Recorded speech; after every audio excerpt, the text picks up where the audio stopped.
You know that feeling when you walk into a room and everyone's internal dialogue about you is louder than the music? That was my reality every time I attended a major family event. I'm Emma, and to my family, I was always the almost there daughter, the one who took the scenic route through life. They loved my sister, Jessica, the golden child. Jessica, who married a successful investment banker, lived in a pristine colonial in the suburbs and hosted immaculate baby showers. She was the one Margaret, my mother, could brag about at the country club.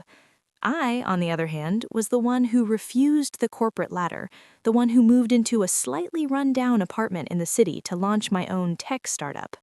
My chosen path made me an object of perpetual pity, and worse, ridicule. My Aunt Carol, my father's sister, was the ringleader of the criticism. She had this way of making her concern sound like a professional diagnosis of your failure. I remember attending Jessica's bridal shower 2 years ago. I was wearing a simple silk dress and feeling genuinely happy for my sister. Carol cornered me next to the mimosa bar, her voice low and sharp. "Emma, dear, you look tired. How's that little coding thing going? I saw your mother looking for a dress for Jessica's wedding that was over $5,000. Maybe you should ask your father for a loan, just until you find a real job. Still single?" That was the standard trifecta: poverty, career instability, and my unmarried status, all wrapped up in a passive-aggressive bow. I just smiled tightly and said, "It's going great, Carol. We just signed our first big partnership." Of course, she didn't care. She just wanted the drama. But what they didn't know was that my little coding thing, an intuitive supply chain logistics platform called NexusFlow, was already generating $500,000 in annual recurring revenue. The insults kept piling up. Margaret, my mother, was constantly worried about my appearance, because in her world, how a woman dressed reflected her husband's income, not her own. "Emma," she said after seeing me in a high-quality but unlabeled coat, "why do you always dress so practically? Jessica just bought a new Burberry trench. When will you invest in yourself? A nice, visible designer piece shows effort, honey." I bit back the urge to tell her that the coat was actually a custom piece from a small, sustainable collective in Milan, and that the only designer piece I was interested in was the custom-built server rack that cost me more than a new sports car. Instead, I just said, "I prefer comfort, Mom." Meanwhile, my sister Jessica, who never missed an opportunity to play the gracious, well-off sibling, always made sure to casually mention her upcoming trips or her husband's latest bonus. The comparison was the fuel my family needed to keep their narrative alive. Jessica, the successful wife, versus Emma, the struggling spinster. I had been keeping a secret that was about to come out. Two secrets, actually. The first was the rapid success of NexusFlow. We had moved past the seed stage and were approaching a Series B valuation. The mysterious calls I had been getting, the ones I always had to take in the hall or in my car, were from venture capitalists and my own high-powered legal team. The second secret was a bit more personal and a lot more dazzling. I wasn't just working hard, I was collecting. I had developed a deep, almost obsessive appreciation for high-end, classic jewelry, pieces that were investments, not just accessories. I never wore them to family events, choosing to keep my style deliberately understated to avoid any extra scrutiny. But I had a necklace and earring set tucked away in a bank vault, a spectacular set of rare, flawless white diamonds, purchased discreetly from a private auctioneer. The estimated value? A cool $675,000. The escalation reached its peak in early December. My family's major annual event was the Hayes Family Foundation Holiday Gala. It was held every year at a prestigious downtown hotel ballroom and was the ultimate opportunity for everyone to parade their financial success. I had tried to skip it, inventing a business trip, but my mother had insisted. "Emma, you need to show face. Your father needs to reassure people that his youngest daughter isn't living in a cardboard box." That level of theatrical concern finally cemented my decision. I wasn't just going to show up, I was going to change the script. I walked into the ballroom that night in a simple charcoal gray floor-length gown. It was bespoke, tailored to perfection, and without a single visible logo. To the untrained eye, I looked elegant but modest. Jessica, of course, was dripping in obvious status, a shimmering blue gown and a prominent Cartier bracelet, a gift she'd already announced to everyone. The air in the ballroom was thick with expensive perfume, piano music, and the smell of polished mahogany. I was immediately intercepted by Aunt Carol and her daughter Chloe, who was just as gossipy and judgmental as her mother. "Emma, dear, you made it. That's lovely that you brought that old dress back out. It's so sensible." Then she gestured toward Jessica, who was across the room. "Look at Jessica, though, radiant. Her husband just closed a deal worth over $23 million for the firm, and he bought her a new watch to celebrate. She's really doing well. You should talk to her. Maybe she can give you some tips on presentation." Then Chloe leaned in, whispering loud enough for my mother to hear. "Honestly, Aunt Carol, I worry about Emma. She just looks so stressed. She's probably maxing out her credit cards just to buy something to wear to this thing." The verbal slingshot hit me right in the chest, but this time the wound was shallow. I was prepared. The phone call I received that day would change everything, and I had taken it just before walking in. It was my lead investor, Mr. Sterling, who was in town for the gala but attending a different function. Different function, he was confirming the final details of the Series B. "Ms. Hayes?" His voice boomed slightly even over the line. "The paperwork is complete. Your pre-money valuation is sitting at $890K in less than 2 years, which is extraordinary. The post-money valuation puts your current company value at $45 million. I had to sit down. My own shares after dilution were still valued at over $8 million. I thanked him, disconnected the call, and stood there, looking out the hotel window at the city lights. I was a multi-millionaire founder, and my family thought I was worried about maxing out a credit card. Little did my family realize that the credit card I used was a black card with a limit that exceeded their combined annual salaries. The internal struggle was intense. Could I just continue to let them think what they wanted? It was safer, it was easier, but the sheer weight of their condescension, their belief that they had the right to constantly judge and diminish me, finally pushed me over the edge. I was done being the family's cautionary tale. I deserved to stand here in the success I had built from the ground up without their pity. I walked back toward the main group, my steps measured, my mind clear. I decided that the ultimate family insult or demand was about to be met with an undeniable, unignorable truth. The trigger, as always, was Aunt Carol.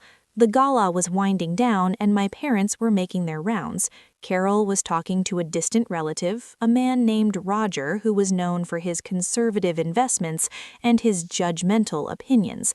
As I approached, ready to execute my plan, I heard her clear as a bell. She was speaking about me in the third person, as if I were a charity case, while glancing in my direction. "Oh, poor Emma. She's sweet, but she's barely surviving. You know, she insists on working for herself. Very unstable. She's probably just here tonight to network for a low-level sales job. It's a shame. Such a bright girl, but she has absolutely no head for money or real investment." I stopped right next to her. Roger looked uncomfortable. Carol, seeing me, just gave me that pitying, saccharine smile. "Oh, Emma, darling, we were just talking about how important it is for women to have a safety net, you know, a dependable income." I met her gaze, and the moment I spoke, my voice was completely calm, cutting through the low murmur of the crowd. "That's an interesting observation, Carol. You've always been so focused on dependable income that you've missed the concept of high-growth equity."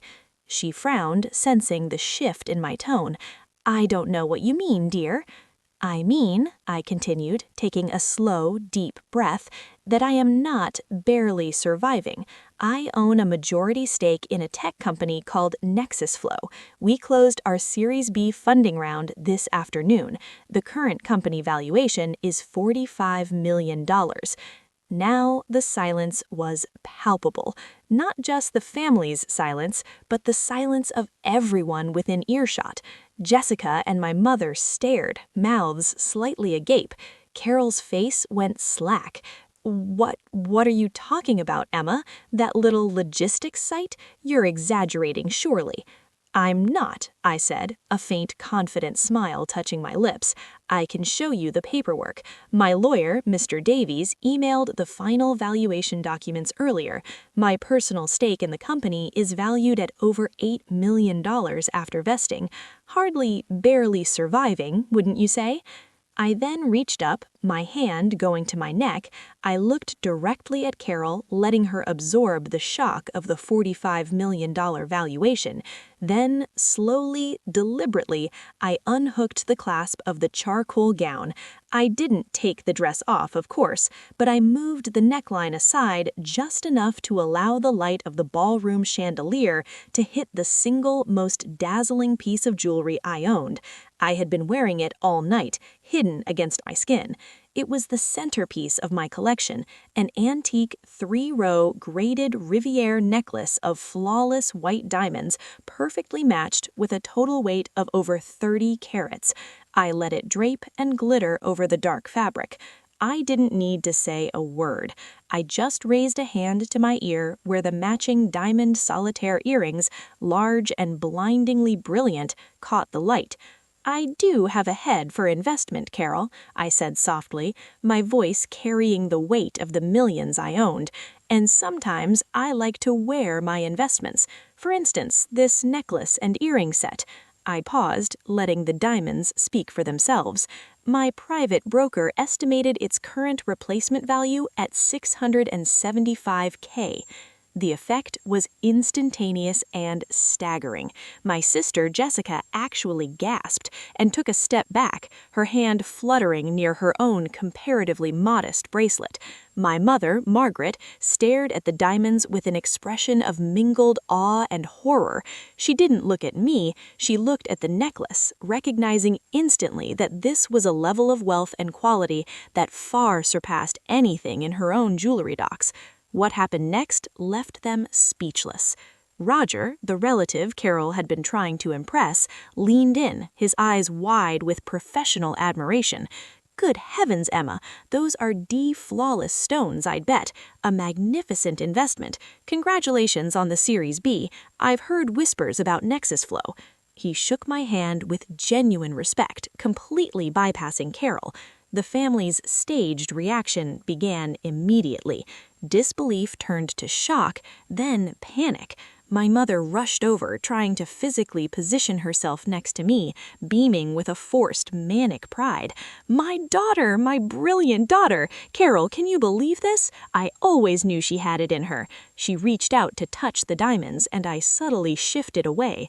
Aunt Carol, meanwhile, was in full panic mode. Her face, which moments ago had been smug, was now blotchy and red. Emma, I never meant to imply you were struggling. It was just a joke. We were just concerned. My father, who had heard the whole thing, walked over, his expression a mixture of shame and amazement.